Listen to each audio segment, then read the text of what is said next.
Visakha steel plant ను ప్రైవేటీకరణ చేసే ఉద్దేశం కేంద్ర ప్రభుత్వానికి లేదన్నారు ఎంపీ పురంధేశ్వరి.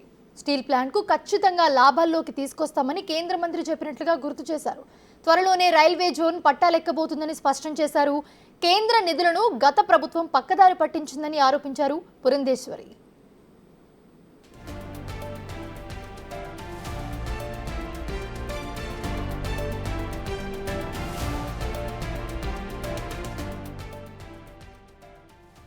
కుమారస్వామి గారిని స్వయంగా కలిసి వారిని అభ్యర్థించినప్పుడు వారు మాకు ఇచ్చినటువంటి భరోసా ఏమిటంటే స్టీల్ ప్లాంట్ని లాభాల్లోకి ఖచ్చితంగా తీసుకుని వస్తాము అనేటువంటి విషయాన్ని వారు కరాఖండిగా చెప్పారు.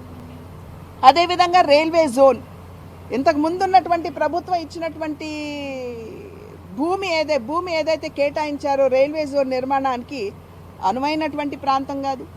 బ్యాక్ వాటర్స్ ఉన్నటువంటి ప్రాంతం, కొద్దిపాటి జల్లు పడితే చాలు నీరు నిలిచిపోతుంది కనుక దాన్ని మార్చమని చెప్పి అడిగినప్పుడు వారు అసలు ఏమాత్రం కూడా పట్టించుకోలేదు.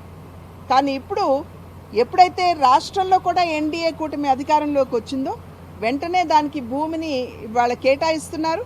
దానికి సంబంధించి అశ్విని వైష్ణవ్ గారు కూడా ఎప్పుడైతే భూమి మా చేతికి అన్ని పర్మిషన్స్ తోటి వస్తుందో మేము నిర్మాణం చేపడతామని చెప్పి వారు కూడా చెప్పడం జరిగింది.